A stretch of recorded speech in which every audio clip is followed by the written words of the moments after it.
realm to keep you alive. And Deus Vult has a big CC pool, and they want that to happen. So RRQ Hoshi is definitely going to have to play a little bit safer on these 5v5 engagements.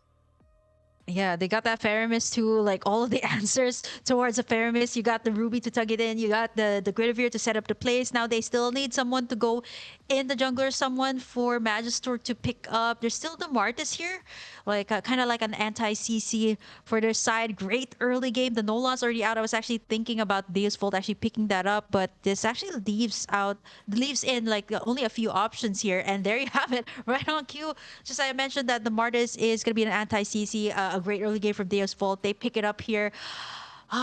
This is looking really scary for both sides. It seems like it's going to be team fight heavy type of composition for both RRQ and Deus Vult. I will say, though, Banana picked up that Benedetta again. We saw that in game 1 up against Team Lowgun, and that really made the difference between him and Skylar being able to pressure the side lanes and win on the 1v1s. I mean, you see Banana oftentimes rotating around and being able to clear that side lane and get to the mid lane with ease and out-rotating their opponent. And then the same thing, Skylar just easily able to gap his enemy marksman. So it is going to be a challenge over there for the side of Deus Vult, but I do like their draft. I'm actually maybe favoring their draft a little bit more than RRQ Hoshi. I think both of them are pretty strong. I just like when it comes to how synergized the side of Deus Vult is looking, there's going to be a lot of CC, but there's a lot of sustainability to work into the favor of RRQ Hoshi as we are now getting ready to jump into the most anticipated match of the Game of Futures 2024 group stage. RRQ out from Indonesia going up against Deus Vult from Russia. Who will be able to claim this series? Yeah, Busco going out to give the vision here for RRQ Hoshi, knowing that Magister actually started off with that red buff. Maybe possibly just trying to be a menace here, or a nuisance rather, in the jungler here up against Deus Vult. Even Octa is here rotating towards them, but Kid Bomba though on the top side. A solo kill being picked up there by the Benedetta, by Banana here of RRQ Hoshi. But Brusco right now getting dealt with here by Sawo, being punished there for overextending. A quick response, 1-1 on the board, but man, not too often do you see a Ruby fall this early in the game. It's one of the most sustainable heroes, especially on a 1v1. I mean, a Ruby can 1v3 when teams try and dive her, just with the amount of CC she has available. Kid Bomba just kind of being a little too overly aggressive. Gotta put some respect on Banana with that Benedetta. I mean, he's a Benedetta main so far, at least for the Game of Futures, with how well he's been executing. But I will say, Kid Bomba, another up-and-coming prospect in the XP lane, can definitely give him a little bit of a challenge. But you are going to see the other death on the other side of the table. That is going to be Sawo, who did pick up the assist. The kill went to Magister. That is the jungle for the side of Deus Vult. She's going to put him a little bit ahead of Irad in terms of these rotations and farm. Oh, looking at the emblems here too for both sides. RRQ Hoshi, a lot of those quantum charges coming out from Banana and Brusco, just to have that extra mobility for their team. And RRQ right now, lots of pressure on the XP lanes. A thing that we've seen in other teams too. Pressure out the XP lanes so that they can have this really good position when it comes to these turtle fights. And we all know that the turtle fights, it's a tug of war between the two teams. Sawo does not have that ultimate just yet. Turtles at half HP, and it's actually going to be a reset here by both sides. 1-1 in the 2-minute mark. No one's still in the lead right now, but everyone is looking to take it in for themselves by at least taking in the first objective here, which is going to be the turtle. You know, and I kind of said I was favoring Deus Vult's draft, but honestly, I'm liking both sides. This may be the best drafting I've seen so far in Game of Futures 2024. Both of them have great synergy. You have the Mathilda to use the Guiding Wind to be able to keep Baratz alive and get him to safety when needed. There goes that Circling Eagle over there, wrapping around from Brusco. You're going to see Banana taking some damage, use the Elective on a blow. Irad will be able to claim the turtle from the side of RRQ Hoshi, and now a possible punish play. Magister very low, special migration in. Sawo takes down Banana. Octa finds Magister. Both sides still even on the scoreboard, 2-2, but RRQ Hoshi takes the first neutral objective. Yeah, definitely a better trade there. Let's take a look at the replay. What actually went down was Banana goes in for the Electo final blow, and then you got in that Netherrealm from Octa to save the day. It was a 1-for-1 trade. Banana was punished, but in for the price of Magister, definitely worth it here for RRQ Hoshi.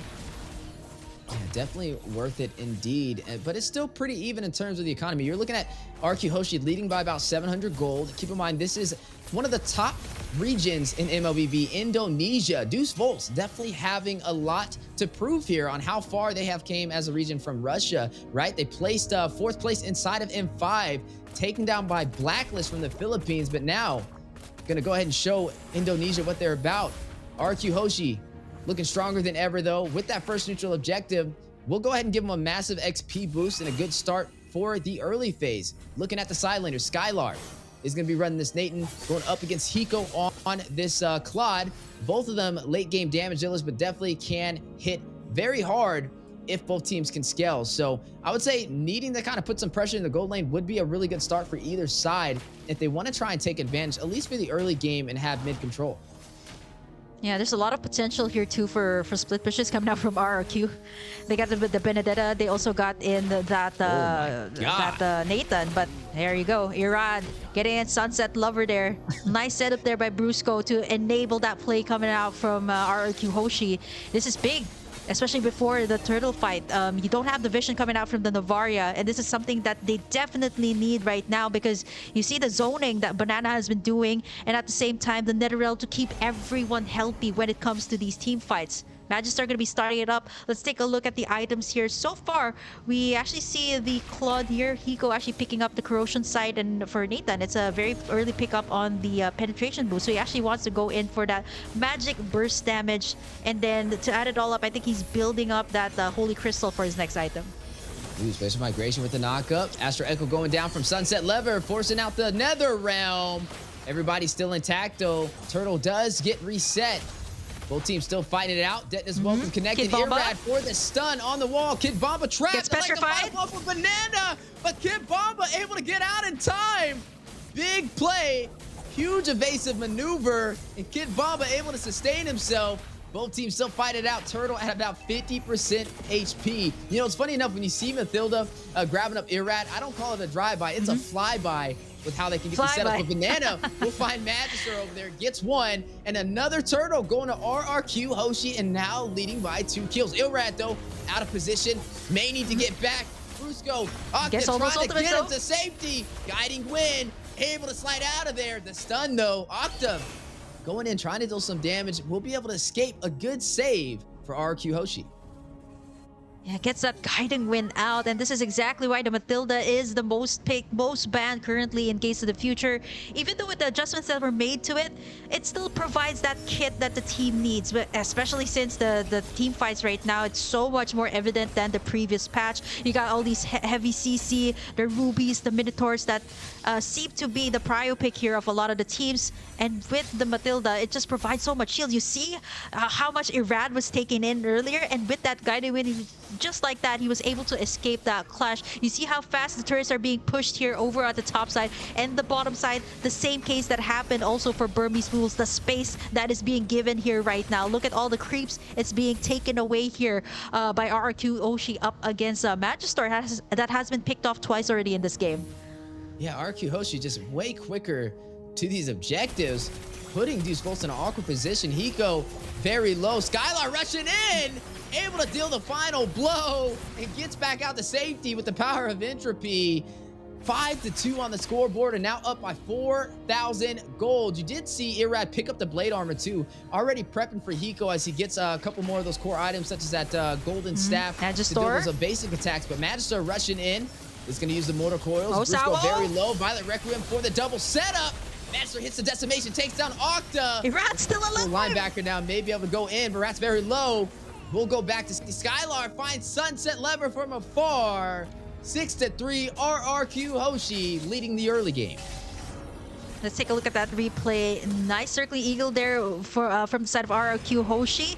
They got that nice setup from Sawo though, and that tug in from Kid Bomba. It was only Octa that paid the price there, and that's what we really get when you have that Netherrealm up, right? Like, you're able to sustain anyone, you're able to do all these aggressive dives that RRQ Hoshi has been doing even under the turret here of Deus Vult. Here comes the vision coming out from the side of Deus Vult. I think it is going to go to the side of RRQ Hoshi here, but here comes the Circle Eagle once again from Brusco. Connecting a full bullseye on the Magister. Able to get away though. 1 HP escape. Netherrealm proc. Octa getting away. Good saves from Brusco so far with the guiding win on this Matilda. I guess we're seeing why it's the most banned hero of Game of Futures 2024. I mean, just look how well he's executing on keeping his team alive, not only providing the escapes, but providing the shields when necessary to negate the damage. Wow, look at the gold here of Banana, 6,370. A whole lot more than what Kin Bomba has, who's standing at the 4,399. I mean, even the Matilda here has so much more gold. And look at this, ongoing fights all across the board. Sawo unable to get that setup, but Rad's taking up a lot of the damage this time, not able to get out the Blazing Duet to clear out the waves. And that is going to be the Rad for the price of taking in the turrets here. It is still going to be Deus Vult finding something out of that one. It's funny you were talking about Banana's gold. He even had more gold than Hiko, and he's in the gold lane.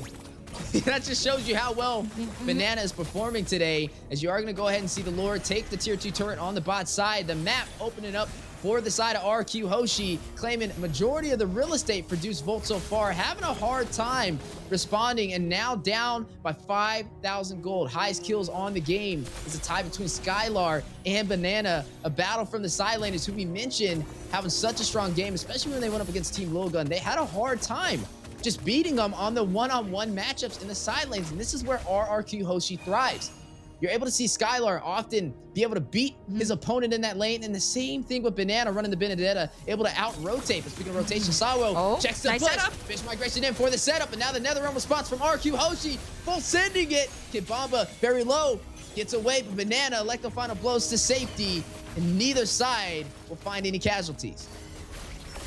Oh no, but Irad right in the middle of everything. Sawo does not have that setup just yet. Irad can pretty much tank up any of the damage being tossed out here by Deus Vult. 10 minutes in, RRQ Hoshi with a 32k lead. And of course, the real estate that is really pricey these days, and something that RRQ Hoshi definitely has in this game. Not only that, they can also get all of the resources around the map. Deus Vult not able to take anything in as of the moment.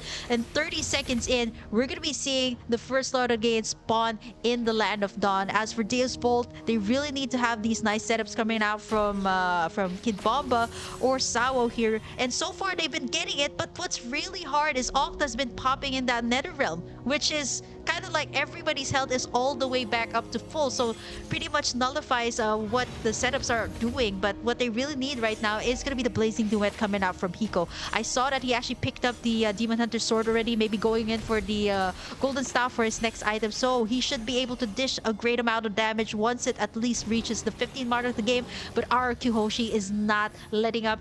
They're going to be taking in this Lord without any contest at all from Deus Vult.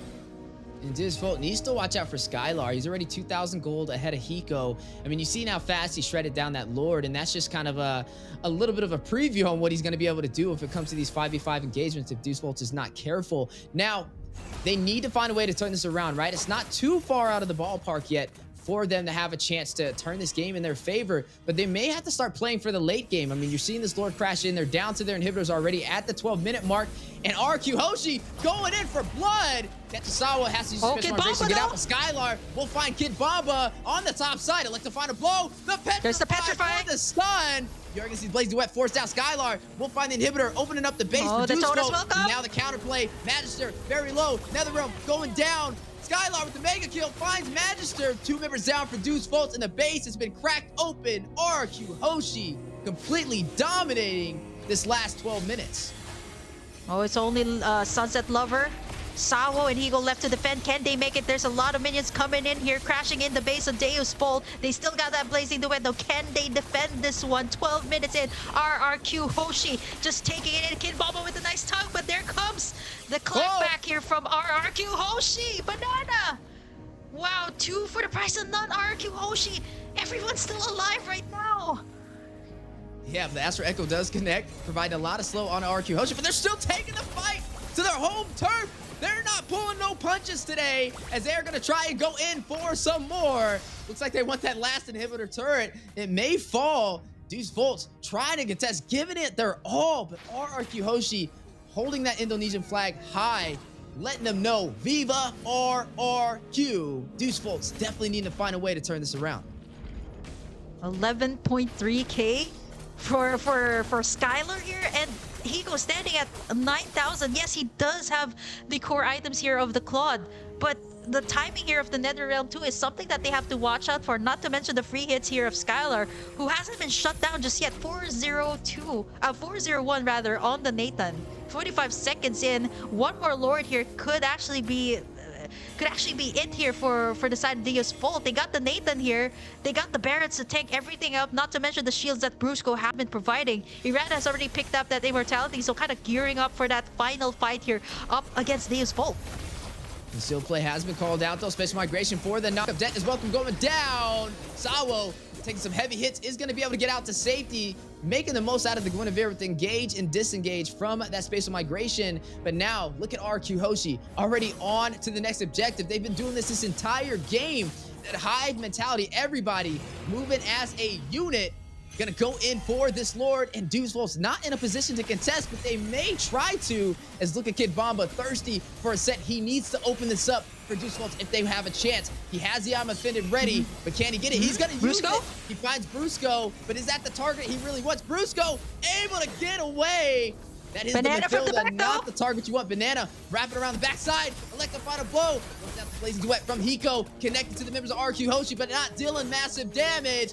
Major utility off the board for both sides, but RRQ Hoshi gaining control of the Lord pit. Nether going down. Skylar will find Sawo. They're going in for the kill. They don't need the Lord. They want to finish it. They are on the chase. Banana with the split push capability, showcasing his mastery on this Benedetta, forcing Deus Vult back into the base, and they will claim this Lord uncontested.